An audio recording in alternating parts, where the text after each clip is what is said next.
Hey everyone, Slash2X here. As you can see, we've had a bit of a reset again.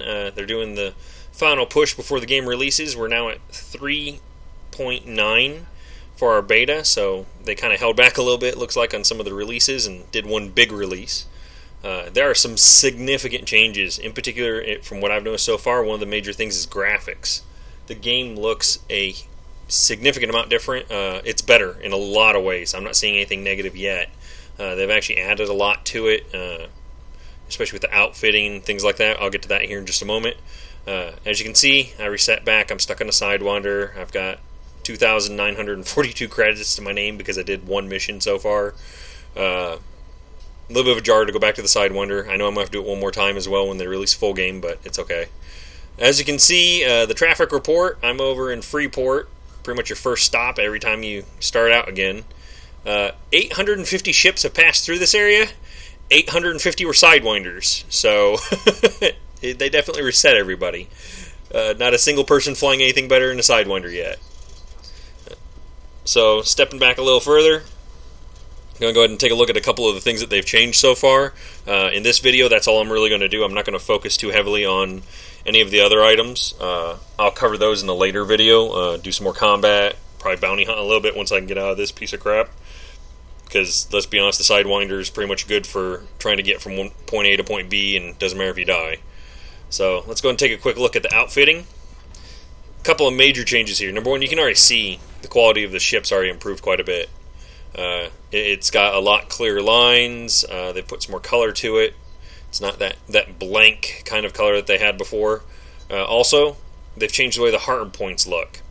So, we now have hard points separate from the other items. You can also see some of the different utility hard points now, as opposed to them just being something that you made changes to and nothing actually happened on the ship. Now they're actual items. So, another major change over here in the internals. You can see they've actually started to put these different items a little bit more broken out, explain a little bit better where they're at, easier to read, you don't have to scroll forever. What I'm quite excited about is this little plus symbol. That is telling me that there is something of that type for sale in this area. That's a huge improvement. Instead of blindly going in here and going, oh, I wonder if they have this. Oh, nope, they don't have it. Or if they have this. Nope, they don't have it. Instead, you look for your plus. There are items for sale of that type right here. It already shows you what you already have equipped. It reds it out so you don't have the ability to buy it again. If I had enough money, then this would be available. It looks a little more straightforward. You can see over here on the right, they've moved all of the changes right here. So now you can see your jump range has changed. If I were to add this particular item, what it would do, what it currently is, what it would be if I was fully equipped with all of my mass I could do. It shows all the different changes over here that would make. So, significant improvements. I'm going to attempt to find a location with weapons. That way I can see some of the different changes for that, make it a little bit easier to work with. Everything else, pretty similar so far. They do start showing you unavailable missions unless the faction likes you enough. So if a faction doesn't trust you enough, you're not going to be able to get a specific mission with them. So that's an interesting thing that I've noticed. These more expensive missions where you make the better money, you have to get that trust level up before they'll be willing to work with you. I'll go ahead and launch. You can already see, just looking around here real quick, significant improvement to the graphics. I had it on max before, and it looked okay. It wasn't amazing, but you can tell that they put a lot more into the graphical capabilities of the game now. Just looking around the station, you can see there's a lot more clarity. They've done a lot with shading, it looks like. The shades are a lot better. Huge improvements. So, quite excited because this is still in beta level. When they do the full release, I imagine there's going to be even more changes still. So, the controls have also changed slightly. It's not a huge change I've noticed so far, but there is a change.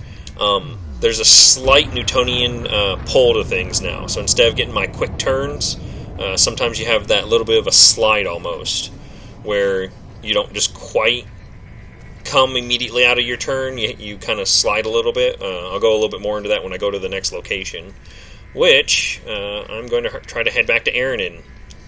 They did change some of the button settings, so I had to adjust some of my voice attack commands because I was yelling at the computer and nothing was happening. It was telling me it was trying it, but then nothing would occur. So as you can see, I froze up there for a second. So Let's go ahead and get our witch space jump on. All this looks pretty much the exact same. Nothing's really changed here that I can see. That is a little odd. This one's almost all black and white, though. Oh, there we go. That was a little bit of a jarring load.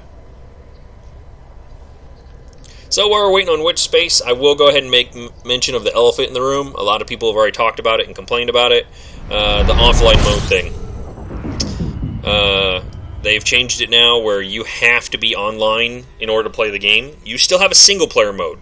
That is the big thing I think a lot of people are missing. There is still single player.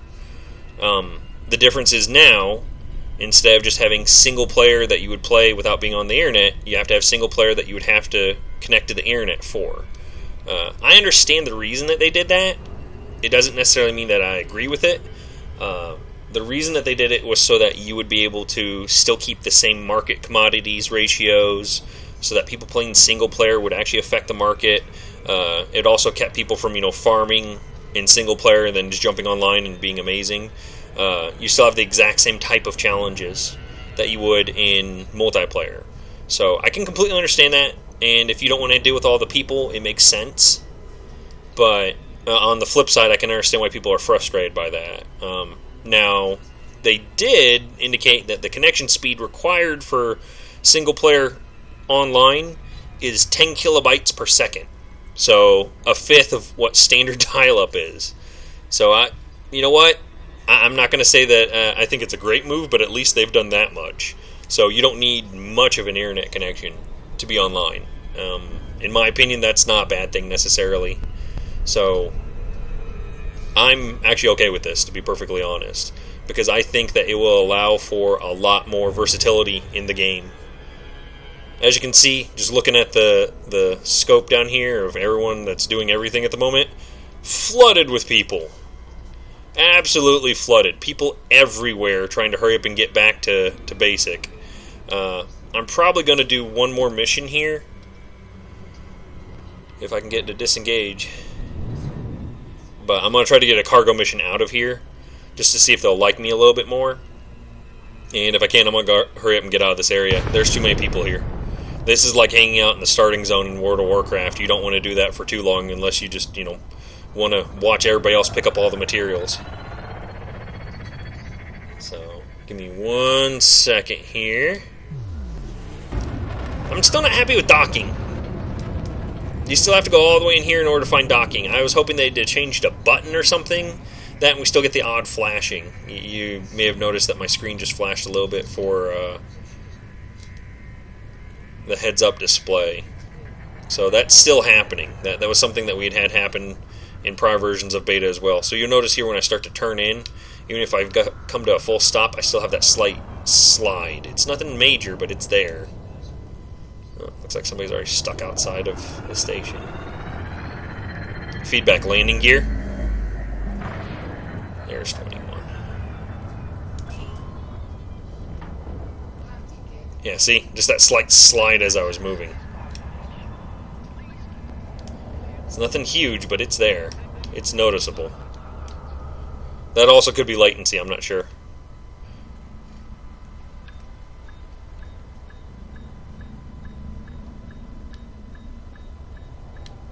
There we go. There we are. There we are. So, I wonder what the traffic report here says. Oh, look! 1,991 chips passed through, 1,991 chips were sidewinders. That is a lot of sidewinders. That also means that you're a lot less of a target. So that's pretty good. Let's see if we have anything good for missions. Yeah, see? No, that one's got too much cargo space. Too much cargo space. Well, that's not too bad. I love the new icons. They outline what's happening a lot quicker. So this is me taking something one way. It has the canister right here. You see the little canister, and then just one arrow. That means at a glance I know this somewhere else. So that's all it is. I'll go ahead and I'm going to take this one. It looks like it's pretty good. It's got a 2-hour window, so I have enough time to talk for a little bit more. It's not amazing money, but it's better than nothing. Well, this is looking for stolen cloth. I don't think that's really worth my time. And then the handout stuff. Those missions that were always irritating, trying to figure out what was what. So now you can tell this is them trying to get me to purchase something and bring it to them.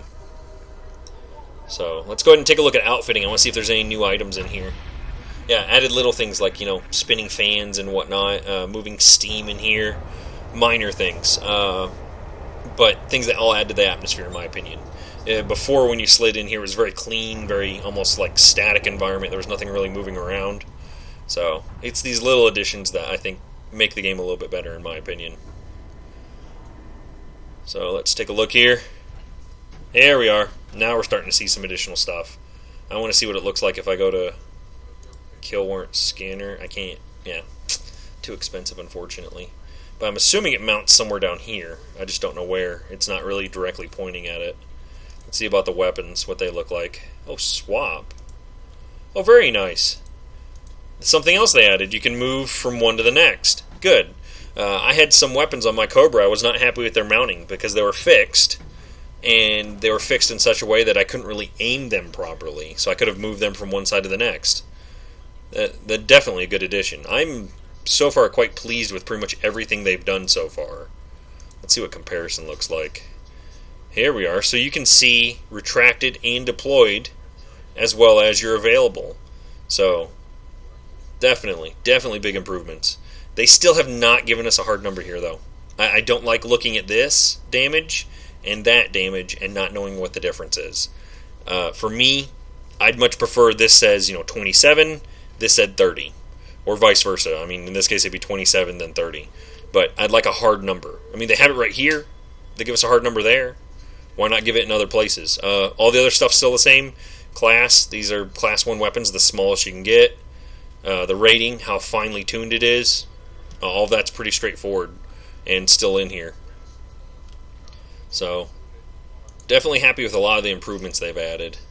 Let's see if got alloys. Again, just at a glance, I can see what they have. Definitely liking this improvement. This is a huge thing in my opinion that is worth every minute of it. Let's see, refineries, frame shift drive, interdictor. I don't have the weapons to get away with that yet. And this is going to be the same thing, yep. They still haven't added the paint jobs. There's still nothing in here. So, it'd be nice if they'd add some, but they haven't yet. Definitely, I mean, look at that ship. Significant improvement on what it looked like before. And keep in mind, this is still beta. I imagine there's going to be even more changes still coming up as we get closer and closer to release. I'm probably not going to be as heavily focused on this game at the moment, just because I know another wipe's coming. I'm still going to play some more, but yeah, that's a quick overview of some of the stuff that they've done so far for that. Another item I'm going to go ahead and cover real quick before I log out of the video today. The galaxy map and the navigation. You can tell now what is a station and what is one of the orbital platforms. So, looking here now, I'll go ahead and lock into it. That way we get a little bit bigger view. There we go. So, looking here now, you can see that from the icon to the left, this is an orbital type station. It's not an actual one of the spherical or the different shaped large stations. It's not one of the high-end tech ones. This is, just at a glance. So that was a nice little addition. And then in here, in the galaxy map, we've got some more changes that are nice. So you actually can now look at the different system views. So I can actually go to the system and everything. It's at a glance here. I purchased trade data, so now I have that information available for the next 23 hours and 54 minutes. So for a whole day, you keep that. You can get the different stuff with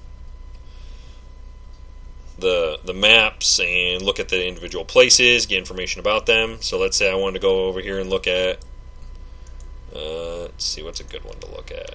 We'll take a look at iBuddhist. I haven't purchased anything here. So it's not expensive. There's exploration data you can purchase if you have it. And also, this is the way to sell it, going through this area as well. But getting all that trade information, knowing what goes where. So I'll go ahead and where do I want to head to? I'll probably go through Dawn. I've always had good luck with Dawn. So let me just lock in for that. I'll go ahead and purchase the trade data. So now I have the trade information for this particular location. So I can get the specifics of the information for the trade data now by looking and seeing what the different prices are that they're offering, things like that. So let's go back to our realistic map and go back to my info, lock in for Dawn. Let me see the system view. Come on. There we are. So now I have more information I can get from here. Controlled factions, trade data right here. Shows the different things that they're importing, what the exports are specifically, their facilities, what they have. Just good information to get now. There we are. So that's the basics of the information I wanted to cover here, folks. Thanks again for watching. Like I said, I'm going to do some more videos on this. I'm going to start showing the bounty hunter aspects of it, do a little bit more of that. I got pretty proficient at bounty hunting before the last wipe, so hopefully I'll get another video of that up. If you like the video, go ahead and hit the like button. Feel free to subscribe, and thanks again.